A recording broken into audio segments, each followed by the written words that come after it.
નમસ્કાર દર્શક મિત્રો, આપ જોઈ રહ્યા છો મુંબઈ તરંગ ન્યૂઝ. હું છું એન્કર અર્પિતા પટેલ. હવે જોઈએ અગત્યના સમાચાર.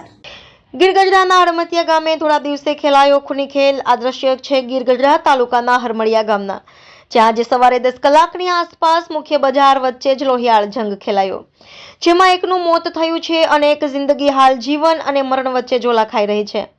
આ ગામમાં રહેતા ઋત્વિક ઉર્ફે ગંભીર ધીરુભાઈ ખસિયા અને તેનો સગો ભાઈ હરદીપ ઉર્ફે હક્કો ધીરુભાઈ ખસિયા, બંને ભાઈઓને સવારે ગામમાં પાન મસાલાની દુકાન ચલાવતા રાજા ગંગદેવ નામના વ્યક્તિ સાથે બવાલ થઈ હતી, જેના કારણે પાન મસાલાની દુકાન ચલાવનાર રાજાએ શરીર અથવા તો કોઈ તીક્ષ્ણ હથિયારથી બંને ભાઈઓ પર તૂટી પડ્યો છે, જેમાં ઋત્વિક ઉર્ફે ગંભીર ધીરુભાઈ ખસિયા ત્યાં જ ઢળી પડ્યો હતો અને ઘટના સ્થળે જ દમ તોડ્યો. બીજી તરફ તેનો સગો ભાઈ હરદીપ ઉર્ફે હક્કો ધીરુભાઈ ગંભીર રીતે ઘાયલ થતા જૂનાગઢ ખસેડાયો છે.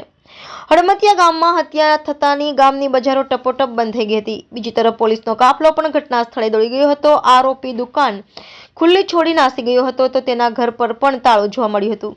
જોકે પોલીસે આરોપી રાજા ગંગદેવને ગણતરીની કલાકોમાં ઝડપી પૂછપરછ હાથ ધરી છે. મુંબઈ તરંગ ન્યૂઝ, ગીર ગઢડા. માહિતી મુજબ આજરોજ હરમળિયા ગામે મર્ડરનો બનાવ બનેલ છે, જેમાં ઋત્વિક ઉર્ફે ગંભીર ધીરુભાઈ ખસિયાનું મરણ થયેલ છે તથા હરદીપ ઉર્ફે હક્કો ધીરુભાઈ ખસિયા ઘાયલ છે. બનાવ સવારના 9 થી 10 ની વચ્ચે બનવા પામેલ છે. બનાવની જાણ થતાં જ પોલીસે તાત્કાલિક 2 થી 3 ટીમો બનાવી આરોપીની તપાસ શરૂ કરેલ, જેમાં ગણતરીના કલાકોમાં જ એલસીબી દ્વારા આરોપીને હસ્તગત કરવામાં આવેલ છે. પ્રાથમિક રીતે જૂના પ્રેમ પ્રકરણને કારણે મનદુખ હોવાને કારણે આ બનાવ બન્યો હોવાનું જણાઈ આવે છે.